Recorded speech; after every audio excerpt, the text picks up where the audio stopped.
Bom dia, boa noite, boa tarde, mundo. Nós estamos aqui em Bien, com nosso querido Daniel Salomão, que conversará conosco hoje. Guardemos saúde mental, não é, Daniel? Do livro Caminho, Verdade e Vida, não é isso, Pão, Daniel? pão nosso, pão Pão nosso. Nosso, desculpa, porque eu estou falando. É que eu que estou estudando um pouco a minha verdade e vida. E esse nosso irmão aceitou o convite e sejam envolvidos vocês que assistirão posteriormente essa conversa. Muito obrigada, beijo no coração de todos e todas. Daniel, é contigo. Um abraço fraterno da Casa do Caminho. Muito obrigada. Ô, Zélia, eu que agradeço. Fico muito Vander, feliz aí. bem-vindo. Opa, Não estivemos, mas tudo bem. Sei Pronto. falar. Sim, agora estamos Bom, escutando, só não te vejo. tudo bem, boa tarde, Muito oi, Zélia, boa tarde. boa obrigada, tarde. muito obrigada. Olha só, dois do Brasil ou aqui da Olha Suíça. que Olha só. maravilha. E, bom, seja Então, vamos bem-vindo, lá? Daniel. Vamos lá. Vamos lá. E aí, gente, olha só, né, eu não sei como vocês costumam fazer, mas se vocês dois quiserem fazer comentários, interromper, Geralmente nós fazemos isso sim, contribui. nós somos muito Ah, cri-cri. tá. Somos Não, cri-cri, isso é ótimo. por isso que a Casa do Caminho se chama NEC, né? Porque você não conhece Núcleo de Estudos Espíritas Casa do Caminho, é Sim, baseado em estudos. Porque, assim, queremos tirar, compreender, entender o tema, né? Aí sempre pedimos permissão, fazemos perguntas, e agora, ótimo. melhor ainda com você, contigo. Fiquem à vontade. Mas Obrigada. olha só, então agradeço, tá, o convite, tá, Zé? Agradeço aí por poder participar com vocês, é um prazer conhecer vocês. Aí já sou fã do trabalho, tá? Que a Zé me mostrou aí, dentro do possível, me mostrou as instalações do NEC, muito legal, tá? Então eu fico feliz e grato com o convite, tá? Esse capítulo do livro Pão Nosso, eu achei fantástico, né? E logo quando eu olhei para esse título aqui, Guardemos Saúde Mental, né? Antes de ler o texto em si, né? Quando eu fui fazendo aquela leitura bem detalhada, quando eu li sobre saúde, naturalmente, eu me lembrei de cura, né?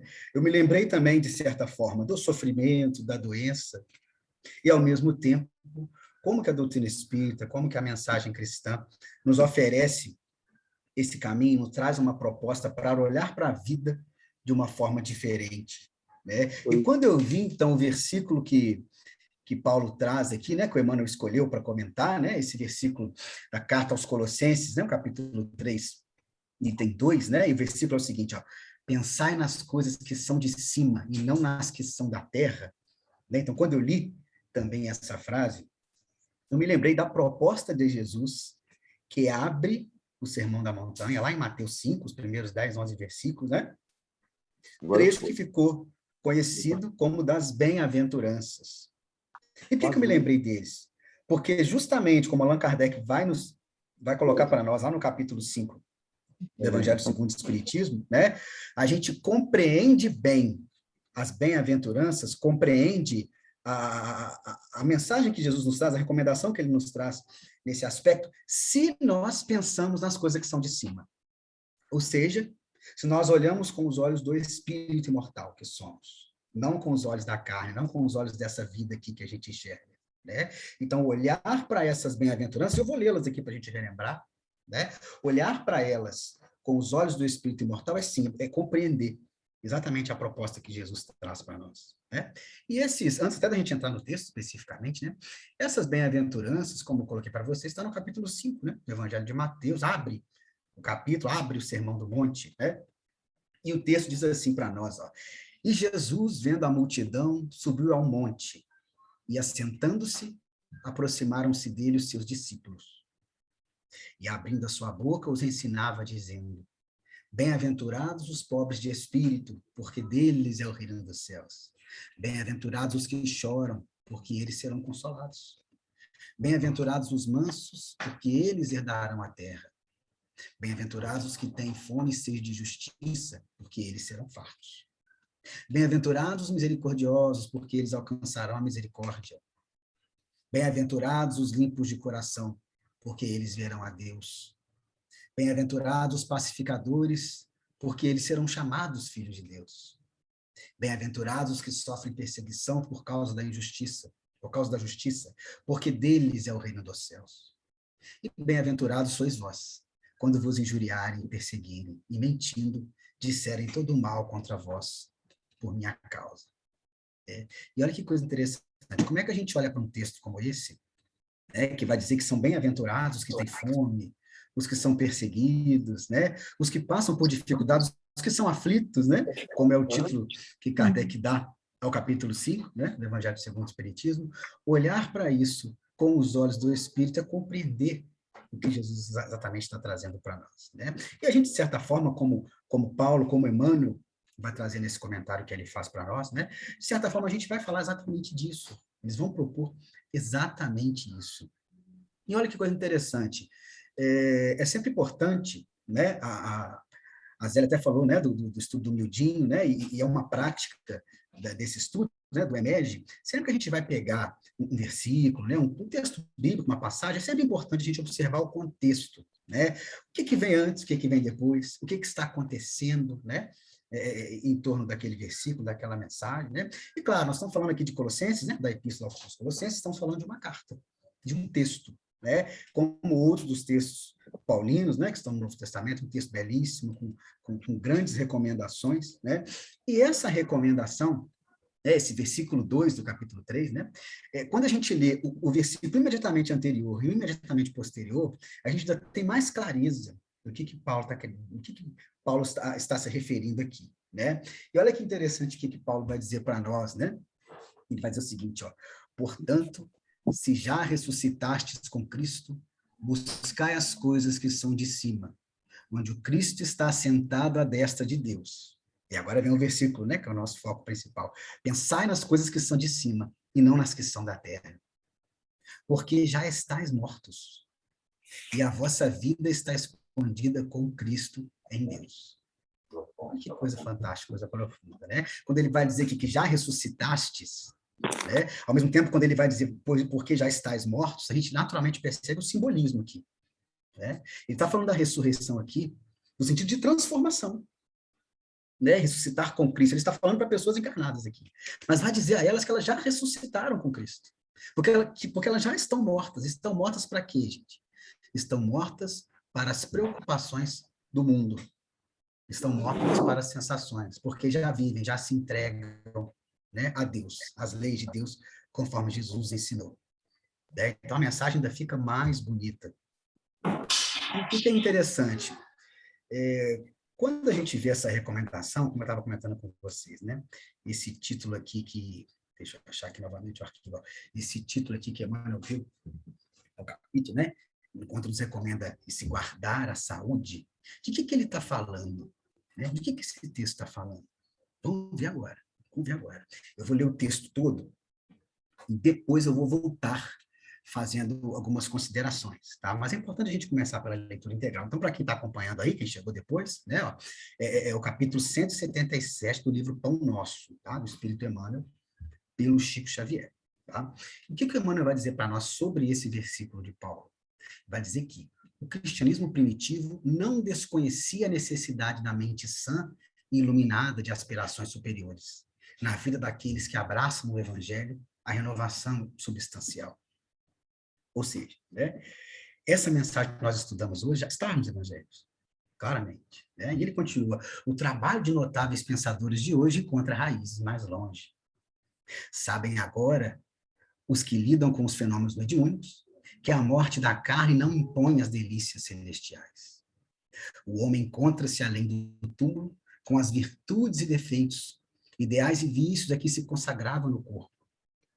O criminoso imanta-se ao círculo dos próprios delitos, quando se não algema aos parceiros na falta cometida. O avarento está preso aos bens supérfluos que abusivamente amontoou. O vaidoso permanece ligado aos títulos transitórios. O alcoólatra ronda as possibilidades de satisfazer a sede que lhe domina os centros de força. Quem se apaixona pelas organizações caprichosas do eu, entre aspas, gasta longos dias para desfazer as teias de ilusão em que se lhe segrega a personalidade. O programa antecede o serviço, o projeto traça a realização. O pensamento é energia irradiante. Espraiemo-lo na terra e prendemos naturalmente ao chão. Elevemo-lo para o alto e conquistaremos a espiritualidade sublime. Nosso espírito residirá onde projetarmos nossos pensamentos, alicerces vivos do bem e do mal. Por isso mesmo dizia Paulo sabiamente, pensai nas coisas que são de cima. Enfim, né? O que Emmanuel vai dizer para nós aqui, comentando Paulo? Que a dificuldade faz parte, sim, da existência. Mas, ao mesmo tempo, a maior dificuldade não são os desafios que vêm de fora, mas justamente as nossas demandas internas ainda, de espíritos imperfeitos que somos, que muitas vezes nos colocam numa situação de sofrimento. E a proposta que o Emmanuel traz aqui, como Paulo, como Jesus, é justamente de olhar para o sofrimento com outro olhar, como nós comentamos, né? Ao tratar das bem-aventuranças. E essa vai ser a temática principal da nossa conversa aqui, né? Como que a doutrina espírita compreende o sofrimento, a doença, no sentido amplo dessa palavra, né?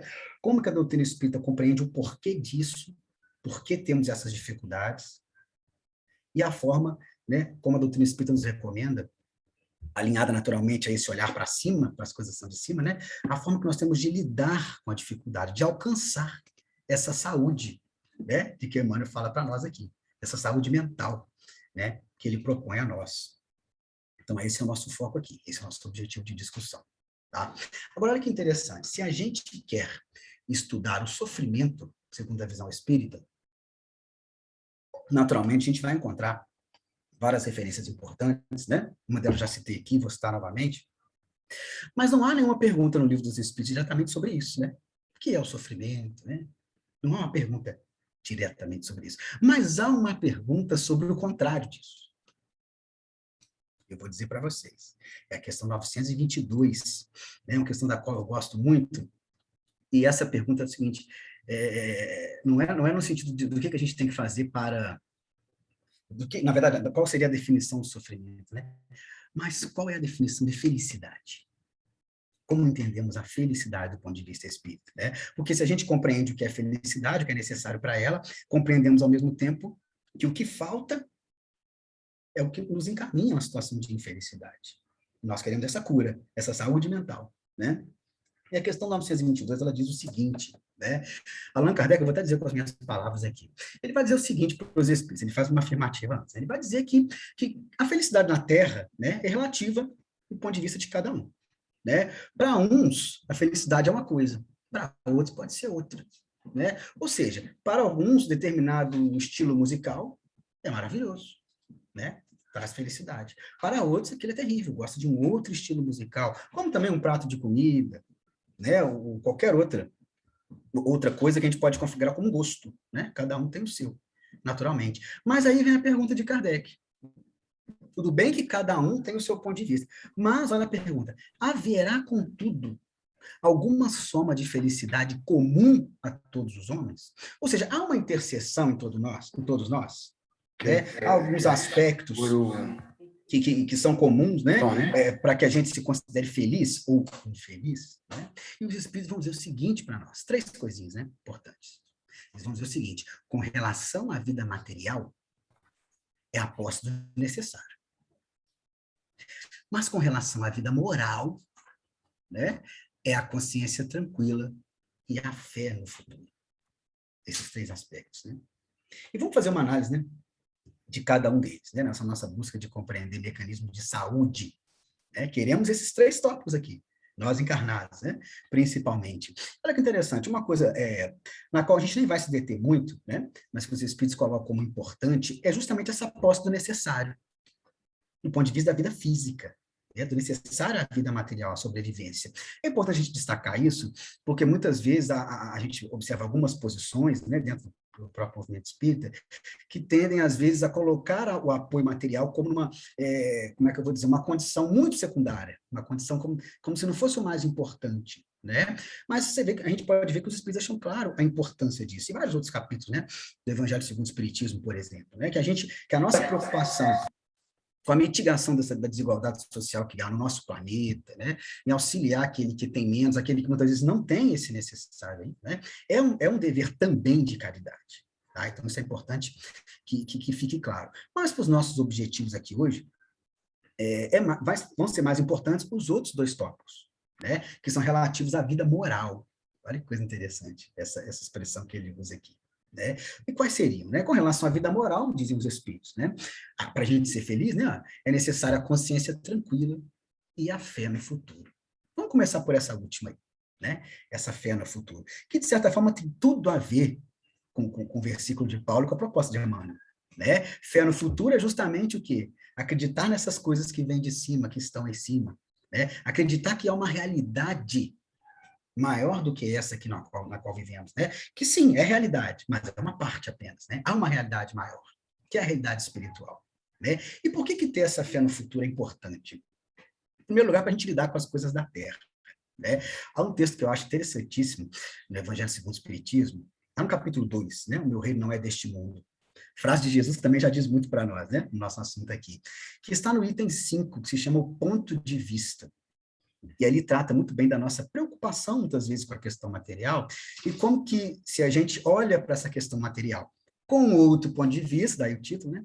Como que as coisas mudam, né? E Allan Kardec, ele é um texto belíssimo, mas tem um momento do texto que ele traz uma comparação muito legal. Ele fala o seguinte, olha, imagina que você está andando pela sua cidade, né? E você vê ali os monumentos, né? Que homenageiam determinadas pessoas importantes, né? Você vê as grandes mansões. E eu vou até acrescentar algumas coisas nos nossos dias, né? A gente vê os carros bonitos, as roupas, os celulares, né? E só de vez em quando, né, gente? A gente se pergunta, poxa, por que eu não tenho aquilo? Por que eu não tenho aquela casa? Por que não tem aquele carro? Mas só de vez em quando a gente sofre com isso, né? Muito raramente. E olha que interessante. Aí agora vamos pegar o exemplo da casa, da mansão, que a gente quer ter. Aí Allan Kardec fala o seguinte: imagina que você começa a subir um morro, então. E isso na minha terra tem muito, né? Que eu estou falando de Juiz de Fora, né? Minas Gerais, o que mais tem aqui é morro. Então dá para imaginar tranquilamente isso aí. Então agora você vai subir o morro. E você vai manter o olho naquela casa que você deseja. Queria ter aquela casa, né? Mas você vai subir no morro. O que acontece com aquela casa, na realidade daquela casa, quando você sobe o morro e olha para ela? Nada. A casa continua do mesmo jeito. Mas, no seu ponto de vista, o que acontece com a casa? A mansão, ela vai ficando pequenininha. É exatamente esse o valor que nós devemos dar às coisas materiais. A doutrina espírita, gente, não tem nenhuma proposta contra a matéria, sabe? Contra a riqueza, contra o ter. Não, não. Nada disso. Mas é uma proposta que nos encaminha a lidar devidamente com a matéria. Né? Aquela famosa frase de Jesus, né? Não se pode servir a Deus e a mamon, não se pode servir a Deus e a riqueza. Né? Porque o que é ser servo, né? À época de Jesus? É ter uma situação de vida semelhante à do escravo. Né? É viver para o Senhor. Isso é servir, não é servir como a gente diz hoje, né? Ah, vou te servir aqui um refrigerante. Não, não. É servir, está na condição de servo. Ou seja, você não pode estar na condição de servo da matéria, viver para a matéria, e ao mesmo tempo viver para Deus. Não tem jeito. Você deve escolher servir a Deus e servir-se da matéria. Essa é a diferença. Isso é olhar para outro ponto de vista. Isso é olhar do ponto de vista da fé do futuro. Né? Essa é a primeira coisa, primeiro aspecto. Ou seja, fica muito mais tranquilo para nós, ainda que a gente deva dar importância, sim, às questões materiais, ao nosso corpo físico, né? Mas fica muito claro para nós qual é essa importância que nós devemos dar. Como ferramentas. Né? Ferramentas cuja utilidade também deve ser o bem do próximo. Aí nós falamos a questão da necessidade material, que isso é importante também. Daniel, Agora, sim, Sandro, fica à vontade. desculpa estar incomodado, desliga só tu. Pode falar. Sim. Desliga teu. Ouves-me bem? Ok. No que estás a dizer, realmente, eu descobri que nesta pandemia nós focamos muito pelo quanto é que nós ganhamos monetariamente, mas eu acho que a questão é exatamente ao contrário. É quanto é que nós dispensamos. Quanto é que nós temos para as nossas despesas? Porque se nós tivermos menos despesas, não precisamos ter um salário tão grande, e não tendo um salário tão grande, nós podemos fazer muito mais coisas, ou estar muito mais disponível. Exato, exato. É muito importante que você citou essa situação que nós estamos vivendo ainda, né? Apesar de tudo, né? Foi sim, e como é a proposta espírita diante do sofrimento, né? Foi sim uma oportunidade de crescimento, né? Foi sim uma oportunidade de reflexão, de rever, às vezes, coisas que estavam no nosso automático, né? A gente vive para aquilo. Uma coisa interessante, eu estava até conversando com os amigos recentemente, né? A gente deve se perguntar, durante o nosso dia, né? Em quanto tempo do nosso dia a gente pensa como espírito imortal? Porque alguém pode dizer assim, o tempo todo. Não, não é. A maior parte do nosso tempo, a gente pensa como corpo. A gente pensa lidando, né, com as coisas como se a vida fosse apenas essa aqui. E é justamente esse exercício que a gente deve fazer. Diante das alegrias, como das dificuldades, né? Sempre ter essa lembrança. Eu sou um espírito imortal. Porque aí eu vou ter esse caminho de lembrar, olha, isso é importante, a matéria é importante, mas não pode ser mais importante do que a ética, do que a moral, do que as preocupações espirituais. Para isso é importante essa fé no futuro. Daí os espíritos colocarem como uma condição de felicidade. Quando não se tem essa fé, aí eu vou trabalhar até um outro aspecto, né? Quando a gente olha para a vida como para aqueles que a gente ama, com o olho da matéria, como se fôssemos apenas matéria, uma coisa que nos preocupa muito, né, nessa situação é a doença do corpo, como também a própria desencarnação. Ou, no caso desse pensamento, a morte. Né? Ou seja, se eu tenho esse tipo de pensamento, eu me candidato, e eu não estou aqui de forma alguma condenando aqueles que pensam assim, mas discutindo a ideia, né? Eu me candidato a uma condição de sofrimento maior. Porque uma coisa que é fato na vida é que ou a gente desencarna primeiro, ou aqueles que nós amamos desencarnam antes de nós. E você lidar com a desencarnação do outro, quando, na verdade, quando a gente pensa ao contrário, quando a gente pensa na morte do outro, que não é a visão espírita, né, é pensar que aquele a quem a gente ama, durante a morte do seu corpo, não existirá mais. Percebe a diferença? Olha a condição que a gente se coloca, a condição de angústia que a gente se coloca, é o medo da morte do outro, como o medo da própria morte. Agora, se a gente tem essa fé no futuro, essa consciência de imortalidade, olha como é que as coisas melhoram. Os problemas vão sumir? Não. O seu medo vai se anular instantaneamente? Não. Mas a forma de lidar com essa dificuldade, com a doença física, com a desencarnação, com a doença daquele que a gente ama, né, ela se reduz. Se perante a desencarnação, se durante a desencarnação, né, nessa situação, a gente, claro, chora, sente falta, a gente tem todo um mecanismo, todo um ferramental para não se desesperar. E isso que traz para nós, essa consciência na fé no futuro, raciocinada. Não uma crença, não, acredito. Por quê? Porque eu acredito. Não. Mas uma crença raciocinada. Né? Até Emmanuel chega a citar a questão da mediunidade, né? Claro, não é o nosso foco aqui, mas como que ela é essa ferramenta pela qual os espíritos podem comprovar a sua sobrevivência. A partir dela, né, que a gente constrói, de certa forma, é esse pilar da doutrina espírita. Então, isso é fundamental. Mas vamos para o último aqui, o último dos 3 aspectos, né? Que é a consciência tranquila. Há um ditado, eu sempre me esqueço, eu vou citar, eu sempre me esqueço, mas a pessoa diz assim, não, pelo menos, às vezes diante de uma dificuldade, né? A pessoa diz assim, pelo menos durante a noite eu posso deitar a cabeça no travesseiro e dormir tranquilo. Né? O que isso quer dizer? Ela está falando justamente da consciência. A gente não usa essa expressão, eu estou com a consciência pesada, quando a gente comete um equívoco, né? Vem aquele sentimento de culpa, de remorso, a gente não diz isso, não diz essa expressão. É justamente disso que nós vamos falar aqui, é disso que os espíritos estão falando aqui. Né? Há algumas questões, na terceira parte do Livro dos Espíritos, né? no seu primeiro capítulo, há uma sequência de questões fantásticas, né? Sobre a lei de Deus, no sentido mais amplo. Então, uma questão que é a primeira, que é a 614. E essa pergunta, aparentemente, não tem nada a ver com o que a gente está falando, mas tem. A pergunta é a seguinte, a lei natural é a lei de Deus? Ou seja, as leis da natureza são as leis de Deus? As espíritas vão dizer assim, sim, né? E aí vão dizer a frase que nos interessa. E o homem só é infeliz quando dela se afasta. Ou seja, é uma condição de felicidade o cumprimento, o alinhamento com as leis de Deus. Mas em 7 questões à frente, a 621, vem uma pergunta, né? Onde está escrita a lei de Deus?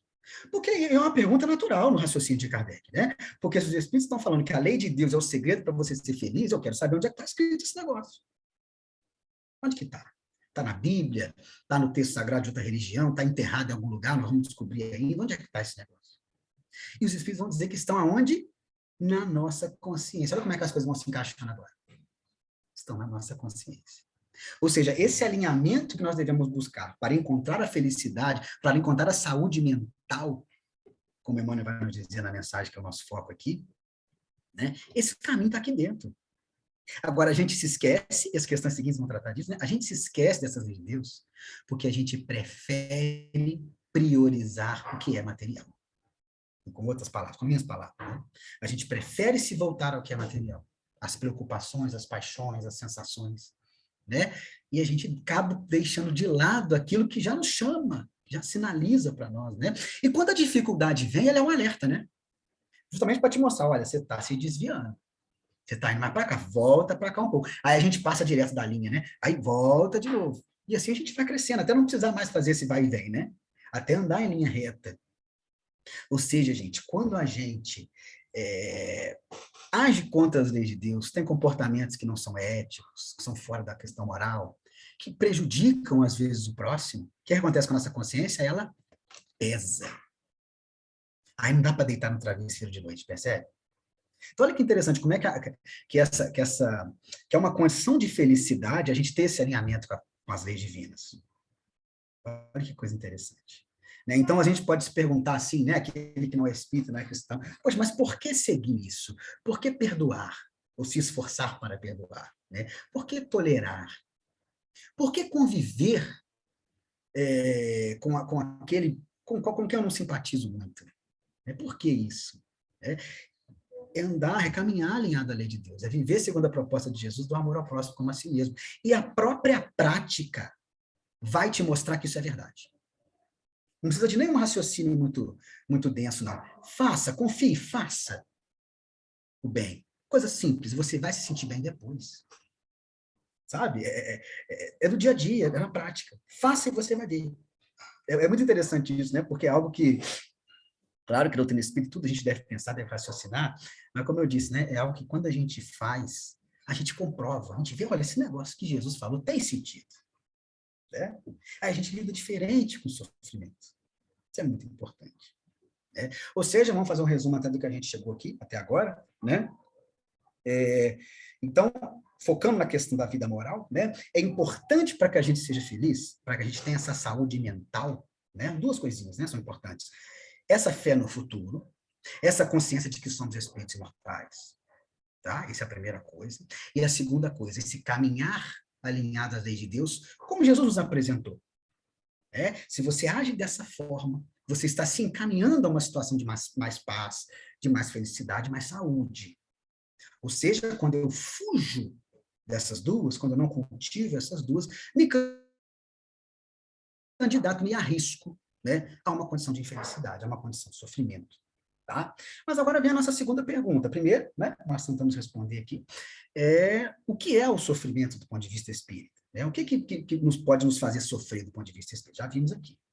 Né? Agora vem a outra questão. O que nós sofremos? Né? Porque quando nós estamos encarnados, e mesmo que a gente tenha fé no futuro, que vai ser essa ferramenta fundamental, mesmo que a gente batalhe para manter a nossa consciência limpa, a nossa consciência tranquila, por que vem a dificuldade? Né? E essa é uma das contribuições fantásticas que a doutrina espírita nos traz, né? Essa compreensão racional e justa do sofrimento. E como eu disse a vocês, há um outro capítulo que é fundamental para essa discussão que nós estamos tendo aqui, já citei ele algumas vezes, né? Que é o capítulo 5 do Evangelho segundo o Espiritismo, que tem por título Bem-aventurados os aflitos. E começa, inclusive, com essa citação das bem-aventuranças que nós fizemos no início, né? Com algumas delas ali. E Allan Kardec faz um raciocínio, faz uma discussão fantástica. A primeira coisa que ele começa a discutir, porque ele quer entender o sofrimento ali, né? E não por acaso, olha que legal, esse é o maior capítulo do Evangelho segundo o Espiritismo. Por que será? Né? Mas, enfim. E a primeira coisa que ele começa a discutir é a justiça divina. Porque a gente pode se perguntar, por que há o sofrimento? Né? É vontade de Deus, é ação divina para que nos venha a dor, para que venha a dificuldade? E Allan Kardec faz um raciocínio breve, mas belíssimo ali, né? Ele vai dizer para nós, olha, se Deus para nós é a suprema bondade, a suprema misericórdia, né? Nós não podemos atribuir a ele a causa das nossas dificuldades. Não podemos. Ou então a gente vai ter que rever nossa ideia de Deus e voltar, às vezes, para aquelas ideias antigas dos deuses que brigavam entre si, né? Vamos voltar para aquela ideia, então. Mas não é o caso aqui. Se a gente imagina, então, esse Deus misericordioso, numa condição infinita de bondade, a gente não pode admitir isso. Tá. Então, Deus é justo, né? Ok. Agora, como entender essas injustiças que a gente vê por aí? Essas dificuldades que a gente tem, né? Que a gente, às vezes, pode olhar e pensar, poxa, é injusto, né? Aparentemente, superficialmente. Né? Aí Allan Kardec vai, os outros dois subtítulos do início desse capítulo são fantásticos, né? A questão da justiça das aflições, né? Ele vai falar assim, das causas, inicialmente, das causas atuais das aflições. E sabe o que eu achei interessante Allan Kardec começar por elas? Porque é muito comum, às vezes, naqueles que estão começando a estudar o Espiritismo, né? A gente localizar todas as nossas dificuldades como consequência das vidas passadas. Isso quando a gente está começando. Você está começando a estudar. Você pensa assim, né? Mas com o tempo você vai percebendo, ainda mais com a leitura deste texto de Kardec, né? O Causas Atuais das Aflições, a gente vai percebendo que não. Que muitas das nossas dificuldades que colhemos, né, plantamos aqui mesmo, nessa encarnação. Mas não é possível. Pois é. Talvez a maior parte delas. Vou dar um exemplo bem simples para vocês aqui, mas que a gente pode ampliar para tudo, né? Que acontece comigo às vezes. Na época pré-pandemia, né? Sempre quando tinha aniversário de criança, e aquele estilo de aniversário que tem muito salgadinho, muita comida, muita coisa, né? Muito refrigerante e tal. Eu ia com a minha esposa, né? E eu sempre falava assim para minha esposa, olha, hoje eu não vou abusar. Vou comer 5 salgadinhos, só um copo de refrigerante, acabou. Tá. Aí eu começo. Aí vem o refrigerante. Aí você toma. E aquela coisa, tem um garçom, né? Então você olha para o lado, quando você olha para o copo de novo, já está cheio de novo. Aí você vai tomar refrigerante, aí come um salgadinho, aí vem o outro, esse, só mais um, só mais um. Aí você pega ali, ok. Aí quando você sai da festa, você pisa fora da festa, quer dizer, quando você não, imediatamente você se lembra, comi demais. Né? Aí você vai para sua casa. Aí vamos supor que você acorda durante a madrugada, se sentindo mal. Quando isso acontece com você, você acorda, você põe a culpa em Deus? Não, né? Você põe a culpa nas vidas passadas? Será que eu estou com dor no estômago porque na vida passada eu comia muito? A gente pensa, né? A gente fala que é obsessão? Não, né? Porque a gente sabe exatamente que a responsabilidade por aquele sofrimento momentâneo, a dor no estômago, a azia, o que seja, né? Aquele sofrimento foi causado por mim mesmo, nesta encarnação. Aí vocês podem dizer, mas isso é um exemplo muito óbvio, né? Pois é, exatamente, isso é muito óbvio. Mas esse raciocínio vale para outras coisas também. Então, se você, em determinada época da sua vida, você vai se analisar e você se percebe assim, poxa, hoje eu sou mais sozinho do que eu era 10 anos atrás. Por que será? Será que é porque na outra vida, e aí agora eu estou tendo... Pode ser, nós vamos chegar lá. Mas a primeira coisa que você tem que se perguntar, como tem sido o seu comportamento nesses últimos 10 anos em relação aos outros? Né? Levantando uma hipótese aqui. Tá? Será que você tem sido tolerante ou muito intolerante? Será que você tem sido muito raivoso, grosseiro, às vezes, com essas pessoas? Porque pode estar aí a causa desse afastamento dos seus amigos, dos seus parentes, o que seja. Não na vida passada, não na influência espiritual. Ainda que tudo isso exista, claro. E possa ter um papel, sim. Mas percebe? Porque, às vezes, a gente, com esse deslocamento de causas, desse distanciamento das causas, a gente se candidata a um comodismo. A quase um pensamento assim, eu sou assim mesmo. Sabe? Agora, quando você começa a localizar no presente, você pensa, espera aí, tanto pelo que eu fiz no passado, quanto pelo que eu fiz no presente, estou fazendo, o responsável sou eu. É coisa muito de figura. É certo? Agora, nessa compreensão do porquê que a gente sofre, sim, aí é o tópico seguinte, Kardec vai colocar. As causas anteriores, né, das dificuldades, do sofrimento. Sim. Muitas vezes nós sofremos nessa vida, não porque Deus está nos punindo, nos castigando, né? Até abrindo parênteses, muitas vezes nos textos espíritas, né, da codificação, a gente vai encontrar nas traduções para o português, né, essas palavras, a gente vai encontrar lá, punição, castigo. Por quê, gente? Porque os espíritos ditaram essas mensagens usando a linguagem religiosa da época.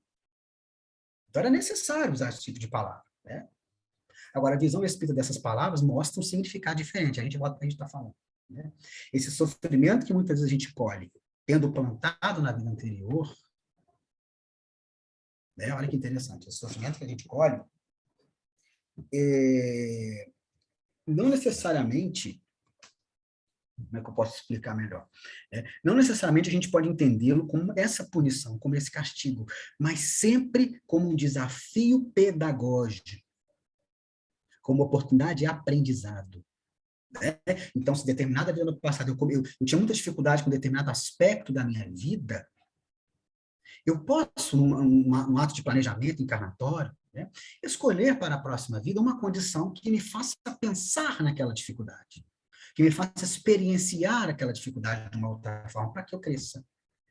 Sabe? Como também posso escolher enquanto prova, né, mesmo não tendo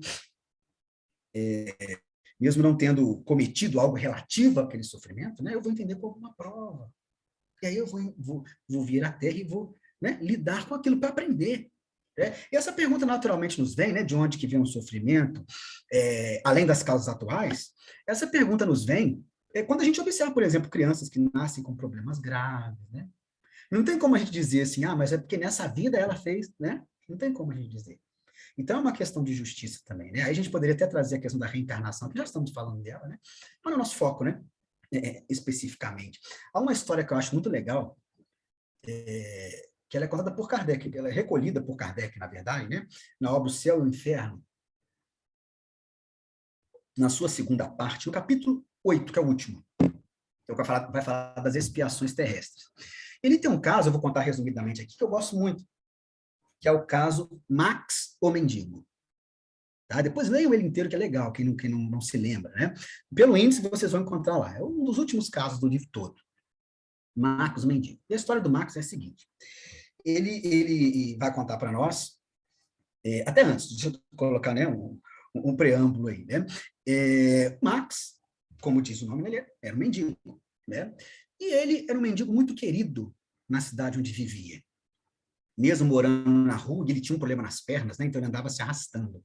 Mesmo tendo uma dificuldade, morando na rua, ele era muito querido, todos gostavam dele. Né? E era uma pessoa boa demais, porque quando ele recebia a esmola, a primeira preocupação dele era compartilhar a esmola. Ele que não tinha nada. Ele compartilhava a esmola, ficava com o mínimo para ele. Né? E muito querido pelas crianças, até que ele, quase centenário, desencarnou. E quando ele desencarnou, foi uma tristeza geral, as pessoas foram lá, né, no cemitério, e as pessoas sempre se perguntavam, poxa, por que um homem tão bom como esse teve essa vida tão sofrida? As pessoas se incomodavam, se perguntavam isso, né? Aí ele vai contar, ele vai aparecer, se eu não me engano, né, ou se é um sonho, enfim, não importa, né? Ele vai aparecer para uma dessas pessoas que se preocupavam com ele, pensavam nele, oravam por ele, né? E vai explicar para ela o porquê daquilo tudo. Ele vai dizer o seguinte, olha, já que vocês estão querendo saber e vai ser instrutivo para vocês, não é só curiosidade, não é só fofoca, né? Eu vou contar para vocês. Né?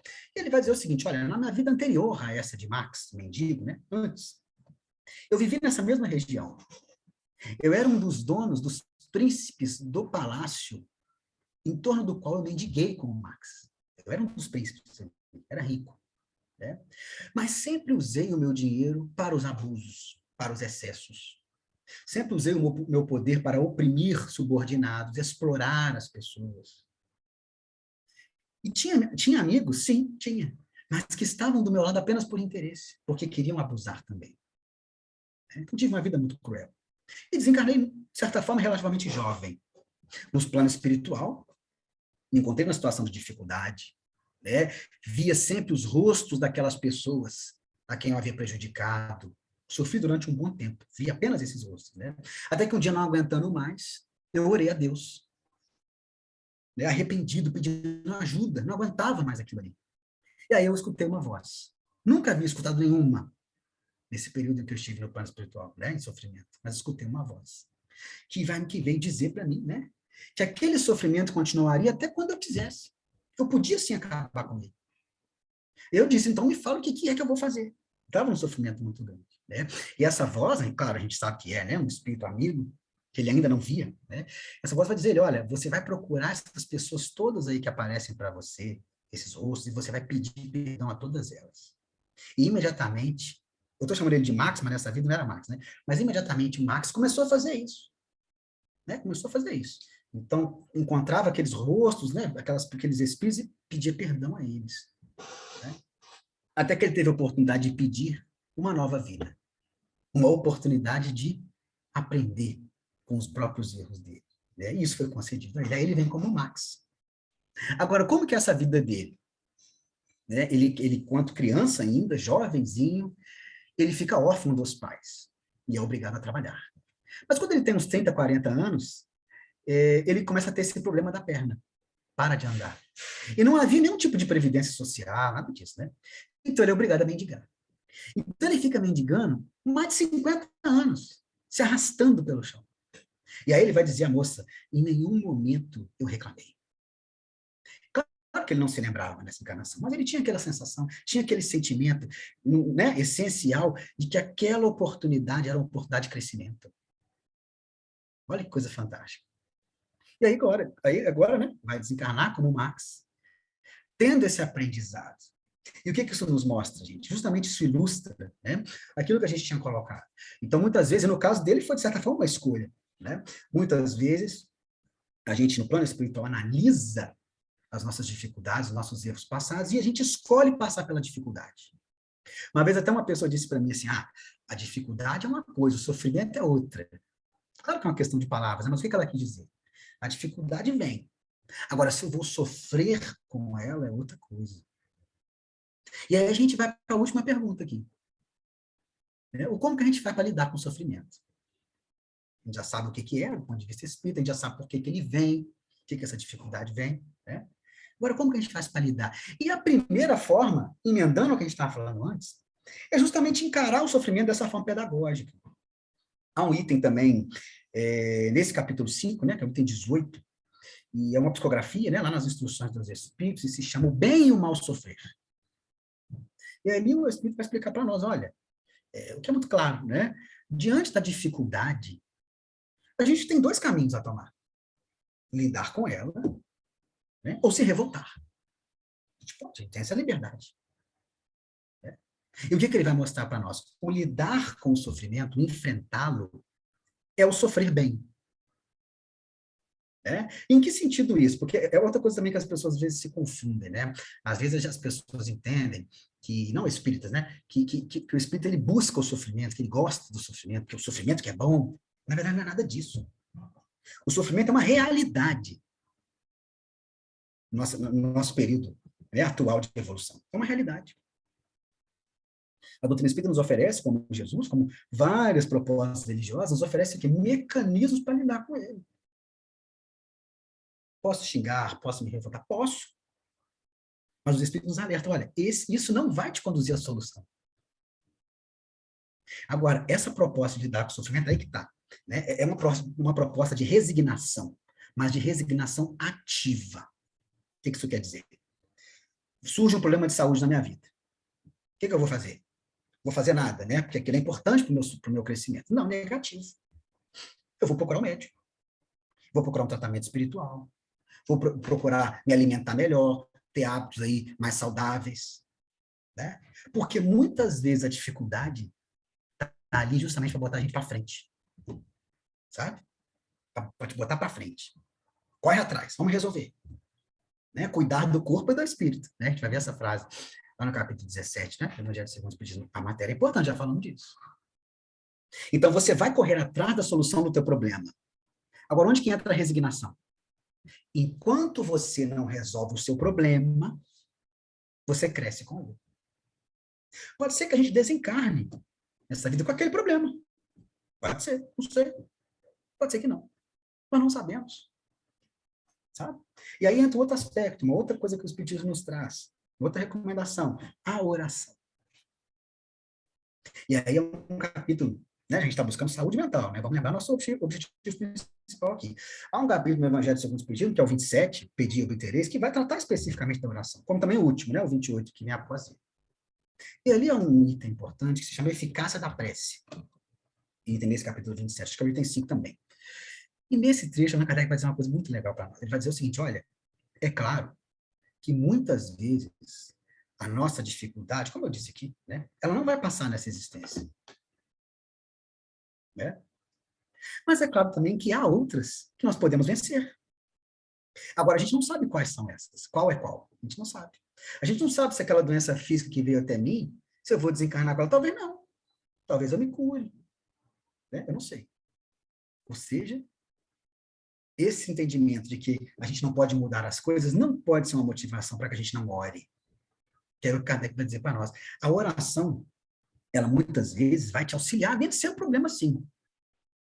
Mas mesmo quando o problema não for vencido, tem uma coisa que a prece sempre vai te trazer. Que a prece, acima de tudo, é uma abertura à espiritualidade, né? É uma abertura a Deus. Se eu me coloco na condição de prece, eu estou me abrindo aos espíritos amigos. E eles sempre estarão comigo. Ah, mas eu não estou vendo. Sim, a maior parte de nós não vai ver. Né? A maior parte de nós não vai perceber ali. Né? Mas eles estão ali, trazendo bons pensamentos. Olha, levanta da cama, levanta a cabeça, vamos tentar de novo. Durante o nosso sono do corpo físico, vão conversar conosco, vão nos motivar. Isso é importante. Mesmo porque a gente sabe, né, gente? A ação dos espíritos não é para resolver o problema para a gente. Porque se resolve para a gente não cresce. Mas para nos auxiliar. Então, esse mecanismo é fantástico. Agora, o último mecanismo eu vou trazer para vocês. Agora, até fiquei em dúvida se o tempo da palestra era 1 hora mesmo, tá? Fiquei em dúvida, agora vamos. Agora vamos até o final, estou acabando. Há uma questão... É 1 hora mesmo, Daniel. É 1 hora? É. Estou tranquilo. Há uma outra questão no Livro dos Espíritos, né? Nós falamos a 922, e tem uma que é próxima a ela, né? Vou até achar aqui no Livro dos Espíritos, aqui, ó, que é a 943. Nós estamos no capítulo 1 da 4ª parte. Deixa eu mexer no Livro dos Espíritos aqui, ó. Achei. 943. E essa pergunta, na verdade, a resposta que os Espíritos nos dão, ela é fantástica e traz aí uma orientação, uma outra. Nós falamos o quê? De entender o sofrimento, crescer com ele, nós falamos de prece, e tem uma última coisa aqui. E a pergunta é a seguinte, ó, ela é sobre desgosto da vida, tá? 943. A pergunta é a seguinte, de onde nasce o desgosto da vida que, sem motivos plausíveis, se apodera de certos indivíduos? Ou seja, de onde que vem, às vezes? Às vezes a gente se pega triste, se pega desanimado, e não consegue localizar a causa. Né? Mas essas respostas vão observar, serve para tudo, mesmo quando a gente sabe a causa, tá? Mesmo quando a gente sabe. Olha o que vocês vão dizer para nós. Eu vou ler, na verdade, só uma linha, só a primeira linha da resposta. Por que nesse desgosto da vida? Espíritos dizendo, efeito da ociosidade, da falta de fé, e também da saciedade. Falta de fé nós já falamos. Né? Saciedade, o que é essa saciedade? Né? Na verdade, é uma alienação. Porque aquele que se sente satisfeito, plenamente satisfeito, é porque não olha ao seu redor. Né? Não olha e vê a dificuldade dos outros. Material ou moral, não importa. Né? A sensação de saciedade deriva do nosso egoísmo. Do pensamento só em nós mesmos. Estou tão satisfeito, saciado. Né? Não confundir isso com gratidão, é outra coisa. Nós vamos falar também no final, daqui a pouquinho. Não confundir com gratidão. Então, isso é se sentir saciado. Isso pode ser causa de desgosto. Né? Como também a falta de fé. Mas eu quero chamar a atenção para a primeira palavra que aparece aqui. Ociosidade. Não ter o que fazer. Ou melhor, não aproveitar bem o seu tempo.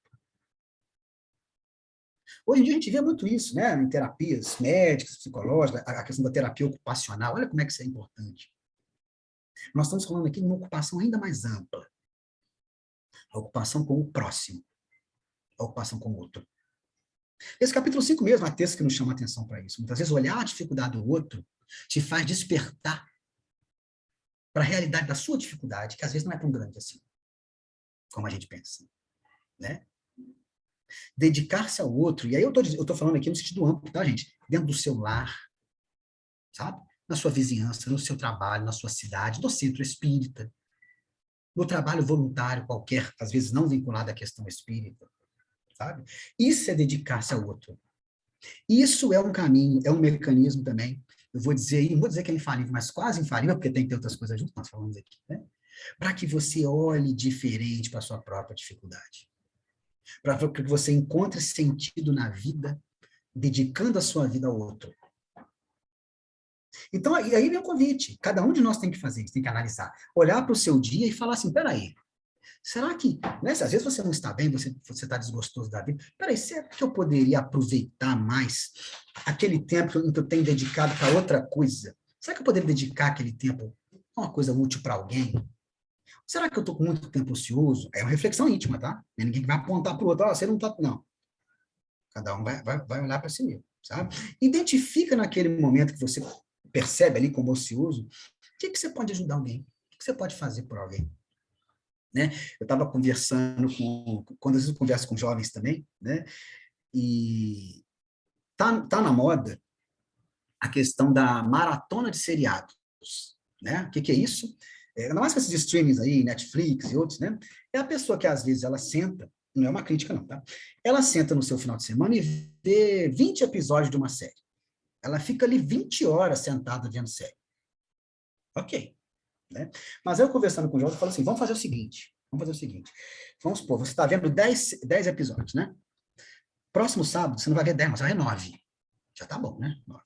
Agora, aquele episódio que você não vai ver, você vai andar pela tua casa e você vai procurar alguma coisa que você possa fazer ali que vai deixar alguém mais feliz. Por exemplo, imagina que você chega na cozinha e você não é a pessoa que lava a louça, que organiza a louça, né? Mas você chega na cozinha e você pensa assim, espera aí, hoje eu vou lavar isso aqui. Porque quando aquela pessoa que faz chegar, ela vai ficar feliz. Percebe? Esse é o começo. Esse é o começo. Esse é o começo para que a gente encontre essa saúde mental de que Emmanuel nos fala. Né? Esse é o começo, né, da ação no bem, quando a gente tem essa consciência de que as coisas de cima são mais importantes que as coisas daqui. Ainda que as coisas daqui tenham importância, elas têm importância. Mas as coisas de cima são mais importantes. Quando a gente começar a colocar isso mais em prática, quando a gente começar a lembrar mais que é espírito imortal, né, as coisas vão começar a mudar. Às vezes a gente escuta aquelas sugestões de autoajuda, né? Outro dia eu escutei assim, você olha para o espelho, faz a posição do Superman, né? Fica fazendo aquela posição, dizendo que você é bom, aí você vai ter um dia melhor. Né? Não vou recomendar isso não, mas quando você olhar para o espelho, ou sem olhar para o espelho, você vai dizer assim, eu sou o espírito imortal. Né? Vai fazer essa reflexão, vai trazer essa reflexão mais para o seu dia a dia do que você já faz, que nós já fazemos. Né? E aí a gente vai perceber que a nossa forma de lidar com a dificuldade, com o sofrimento, com a doença, com o problema familiar, a nossa forma de lidar vai ser diferente. Essa é a proposta espírita, né? Essa é a proposta de Jesus. Então, mais uma vez, eu agradeço o convite, foi um prazer conversar com vocês e devolvo a palavra aí a Zélia.